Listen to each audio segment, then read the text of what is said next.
Reasoning की class लेकर के आया हूं। पूरा वीडियो देखिएगा, इसी टाइप के क्वेश्चन रिपीट हो रहे हैं बार बार एग्जाम में, तो ये प्रश्न आपके लिए बहुत इंपॉर्टेंट हो सकते हैं।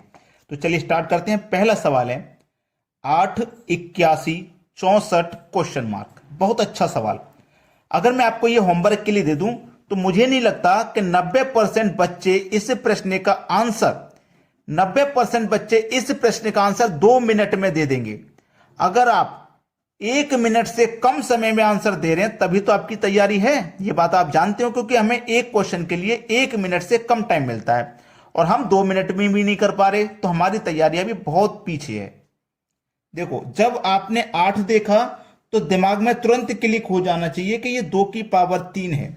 जब 81 देखा तो तुरंत क्लिक हो जाना चाहिए 3 की पावर 4 है। जब 64 देखा तो ये 4 की पावर 3 है। और जब आपने यहां पे संख्या देखी तो इन्हीं लॉजिकों से तो आप बनाएंगे, इन्हीं लॉजिक से तो बनाएंगे।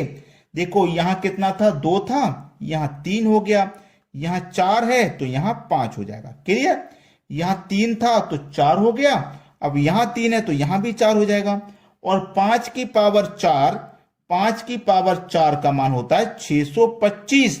मतलब यहां कौन सी संख्या आ जाएगी, 625। जिसको नहीं पता 5 की पावर 4 का मान 625 होता है, अभी नोट कर लेना अपनी नोटबुक में। ठीक है, 625 प्रश्न का बिल्कुल सही आंसर है। अब देखते हैं अगला क्वेश्चन। अगला क्वेश्चन है 24 है 126 48 क्वेश्चन मार्क। अब आपने 24 को देखा ना तो दिमाग में क्लिक होया कि नहीं होया कि 5 की पावर 2 माइनस 1 है, क्योंकि 5 की पावर 2 का मान 25 माइनस 1 कर देंगे तो 24। क्लिक हो जाना चाहिए दिमाग में इतनी देर में। तो यहां देखो, 5 की पावर 3 प्लस 1 है, 5 की पावर 3 का मान 125 और ये प्लस 1 कर देंगे तो 126। पहले तो माइनस 1 हुआ फिर प्लस 1। अब यहां पे आ जाओ, ये 7 की पावर 2 माइनस 1 है, क्योंकि 7 की पावर 2 का मान 49 माइनस 1 48। जिस संख्या की पावर 2 किया था उसी संख्या की पावर 3, तो जिस संख्या की पावर 2 कर रहे हैं तो उसी संख्या की पावर 3 करेंगे, यानी कि 7 की पावर 3 करेंगे। पहले माइनस फिर प्लस, पहले माइनस तो फिर प्लस। ठीक है, 7 की पावर 3 का मान होता भाई 343 और उसमें कर देंगे हम प्लस 1 तो ये हो जाएगा 344। किस ऑप्शन में है ध्यान से देखिए, 344 आपके सी ऑप्शन में। प्रश्न का सही जवाब आपको मिल गया। अब देखेंगे अगला क्वेश्चन। अगला प्रश्न है 1 घड़ी 1 बजे 1 बार, 2 बजे 2 बार, 3 बजे 3 बार, ऐसे ही लगातार हर घंटे बजती है, तो एक दिन में वह कुल कितनी बार बजेगी। एक दिन में, एक दिन की अगर उसने बात की है तो एक दिन में होते हैं 24 घंटे। 24 घंटे होते हैं ना एक दिन में। तो पहले घड़ी में टाइम कहां से शुरू होगा, 1 से। पहले 1 बजे बजेगी, ऐसे ही फिर 2 बजे, फिर 3 बजे, ऐसे ही कितने घंटे होते हैं घड़ी में, 12 घंटे होते हैं ना। तो पहले 1 से लेकर 12 तक का हम निकाल लेंगे। जो 1 से लेकर 12 तक का निकल के आएगा, फिर से दोबारा 1 से लेकर 12 तक का निकल के आएगा, वही तो 24 घंटे का हो जाएंगे ना। तो इसमें हम क्या करेंगे, 2 से मल्टीप्लाई कर देंगे। जो इसका निकल के आएगा ना उसी में 2 से मल्टीप्लाई कर देंगे। तो इसका फॉर्मूला होता है n into n plus 1 divided by 2।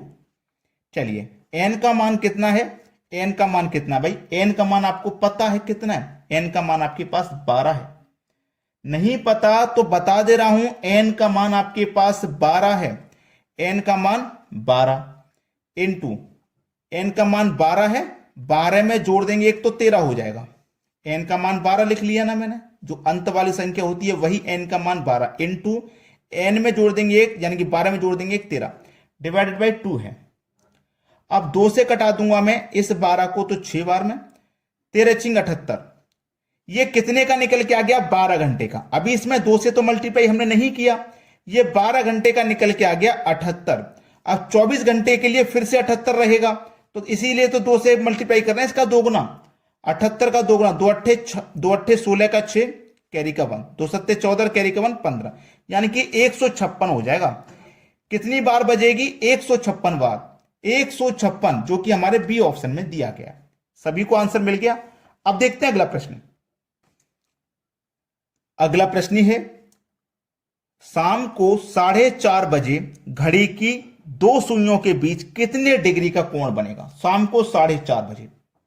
ठीक है, अगर मैं यहां पे एक घड़ी आपको समझाने के लिए ऐसे ही बना लेता हूं, ये 12 हो गया, ये 6, ये 3 हो गया, ये 9, ये 10, ये 11, 1 2 4 5 7 8। ठीक है, उसने बोला है 4:30 बजे। 4:30 बजे मिनट की सुई 6 पे होगी और जो घंटे की सुई है वो 4:30 पे होगी, 5 और 4 के बीच में होगी। ये वाला कोण पूछा है उसने, कितने डिग्री का कोण बनेगा यहां पे। चलिए मैं आपको एक चीज क्लियर कर देता हूं कि 1 मिनट में 6 डिग्री का कोण बनता है। जब 1 मिनट में 6 डिग्री का कोण बनता है तो 5 मिनट में कितने डिग्री का कोण बनेगा? 30 डिग्री का 5 मिनट में कोण बनेगा। ठीक है, 5 मिनट में 30 डिग्री का कोण बनेगा।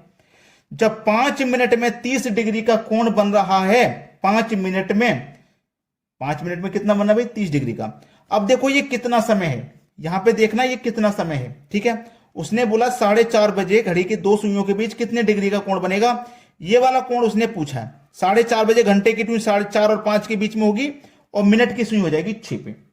ठीक है, यही तो रहेगा। चलिए 60 - 30 डिवाइडेड बाई 2। समझना, जो मैं सिखाना चाह रहा हूं उसे समझना बस। ठीक है, क्योंकि यहां पे आप नहीं समझे तो गलत भी कर सकते हो। आप देखो गलत कर दोगे तो फिर आंसर ही गलत हो जाएगा। गलत हो जाएगा कि नहीं? आंसर भी तो गलत हो जाएगा। अब जब 2 से आप इस 30 को कटाते हो तो ये कितनी बार में कटेगा? 15 बार में। 15 बार में कटेगा कि नहीं कटेगा? 15 बार में कटेगा। अब 15 बार में जब ये कट गया तो 60, यानी कि 1 घंटे में 60, तो 60 को आप क्या करोगे? घटा दोगे 15 को, 45 बचेगा। यानी कि आंसर हुआ कितना? 45। क्लियर है? अब मैं जो बात यहां पे लिख रहा हूं नोट कर लेना। मिनट की सुई आगे तो माइनस करते हैं, याद रखना माइनस करते हैं। ठीक है, मिनट की सुई यहां पे लिख लेना, मिनट की सुई आगे तो माइनस करते हो, मिनट की सुई पीछे तो प्लस करते हैं।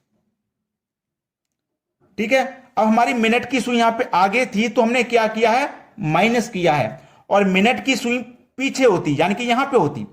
ठीक है, यानी कि 7:30 का टाइम होता तो आगे होती, तो हम क्या करते हैं वहां पे उस कंडीशन में प्लस करते हैं। तो ये बात अगर आपको नोट है तो आप आसानी से कर दोगे, यानी कि 60 में से उसको टाइम को आप माइनस कर दोगे यहां पे जो आया है। अब देखेंगे अगला सवाल, इसका आंसर हमारा 45 हो जाएगा, सी ऑप्शन। चलिए अब देखते हैं अगला क्वेश्चन। अगला प्रश्न है, 3 अलार्म 10, 15, 30 मिनट के अंतराल पर बजते हैं। यदि वह एक साथ सुबह 9 बजे बजते हैं तब फिर कितने बजे बजेंगे? ठीक है, देखो ऐसा क्वेश्चन रहे 10, 15, 30। 10, 15 और 30 का आपको एलसीएम ले लेना है। एलसीएम लेने के बहुत सारे ट्रिक्स हैं, मैंने वीडियो भी बनाए हैं, लेकिन जो सबसे बढ़िया तरीका है वो है बेसिक तरीका। यानी कि 2 से कटाओगे, ये 5 बार में ये नहीं कटेगा, ये 15 बार में। अब 2 से नहीं कटेगा ना, 5 से कटा लो, 5 से कम 5, 5 त्रिक का 15, 5 त्रिक का 15। 3 से कटा लो, सवाल खत्म। ठीक है, 3 पंजे 15, 15 दूने का 30। कितना निकल के आया भैया एलसीएम? 30 निकल के आया। यानी कि सुबह में ये 9 बजे बजी थी एक साथ, अब कब बजेंगी? 30 मिनट के बाद। 30 मिनट का मतलब है कि 9:30 पर, यानी कि 9:30 बजे बजेंगी। पहला ऑप्शन हो गया सही जवाब। क्लियर है ना सभी को? चलिए अब देखेंगे अगला प्रश्न। अगला प्रश्न है, ए, बी तथा सी ऐसे कथन हैं कि अगर ए तथा बी दोनों सत्य हैं तब सी असत्य है। याद रखना, जब ए प्लस बी दोनों सत्य हैं तब सी असत्य है। ठीक है, तब सी असत्य है, ये बात नोट कर लेना।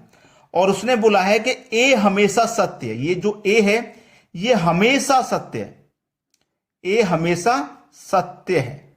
चलो अब प्रश्न में क्या करा है, इनमें से कौन सही है? ऑप्शन की तरफ चलते हैं। बी हमेशा सत्य है, बिल्कुल भी नहीं, उसने तो मना ही किया है, उसने तो केवल ए के लिए बोला कि हमेशा सत्य है। अगर सी सत्य है तब बी असत्य है, सी तो सत्य है ही नहीं, सी तो असत्य है, ये भी गलत। सी हमेशा सत्य है, सी तो असत्य है, ये भी गलत।